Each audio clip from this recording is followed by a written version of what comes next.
The envelope hit the table like a verdict. No warning, no conversation, just thick paper and thinner loyalty. I remember the sound more than the sight, a dry slap against polished wood. Her nails were done, soft pink, the color she wore when she wanted to look harmless. "Don't make this difficult," she said. She thought I'd beg, or rage, or collapse into something she could step over. I didn't touch the envelope. I looked at her reflection in the glass cabinet behind her instead, watched her straighten her shoulders, already rehearsing the story she'd tell people about how brave she was. That was the moment something in me went quiet, not broken, focused. We didn't start like this. We started small and honest, coffee on Sunday mornings, laughing at dumb shows we pretended were ironic. I built my life around the idea that loyalty was currency, that if you invested enough, it paid dividends. She said she loved my discipline, my calm, my ability to plan 5 moves ahead. Funny how people admire your strengths until they realize you don't need them.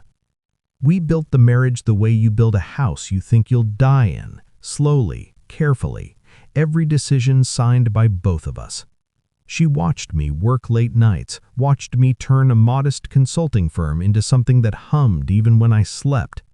She also watched the numbers. She learned when the money moved, when I traveled, when I trusted. I didn't notice the shift at first, the way she guarded her phone like it had a pulse, the way new friends appeared, louder, flashier, always impressed by her stories. I noticed when she stopped asking questions. That's when love usually leaves first.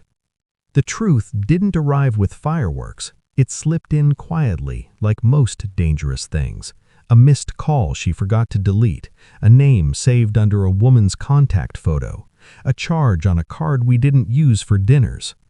I didn't confront her. I don't do explosions. I do autopsies. I hired a forensic accountant before I hired a private investigator. Money tells the truth faster than people, and it told me plenty. Accounts repositioned, assets shifted. A shell LLC formed with a familiar signature, hers. Then the investigator confirmed what the numbers already whispered. An affair, yes, but that wasn't the real betrayal. The real betrayal was timing. She wasn't leaving because she fell in love. She was leaving because she thought she'd extracted enough. She wanted the house, half the company, a clean exit, and me, emotionally destabilized enough to sign anything just to end the pain. That's when the pain stopped being pain. It became fuel. I didn't sleep much after that, not because I was spiraling, because I was building. Every night I mapped contingencies. Every morning I smiled across the table like nothing had changed. I kissed her cheek. I told her to drive safe. I let her underestimate me. That was the easiest part. I moved assets legally, surgically. I activated clauses she forgot existed because she never read the fine print. She trusted me to handle the boring stuff. I documented everything: dates, messages, transfers. I let her serve the papers when she felt ready, when she felt powerful. I wanted her confident, because confident people don't check for traps. The day she served me, she watched my face like a gambler watching the dealer. Nothing. That unnerved her more than anger ever could. I told her I'd have my attorney review everything. She nodded, already spending money she hadn't won yet. The weeks that followed were exquisite. She paraded her freedom. Social media posts dipped in champagne and captions about choosing herself. Mutual friends whispered. Some took sides. I let them. Behind the scenes, my attorney dismantled her narrative line by line. Infidelity clauses triggered, fraud flagged. Her shell company, built using marital funds without disclosure. She thought she was clever. She thought clever meant fast. I showed her what patient looks like. The final meeting was scheduled at her request. She wanted closure. She wanted to see me sign. I arrived late on purpose. The parking lot went quiet when the engine cut.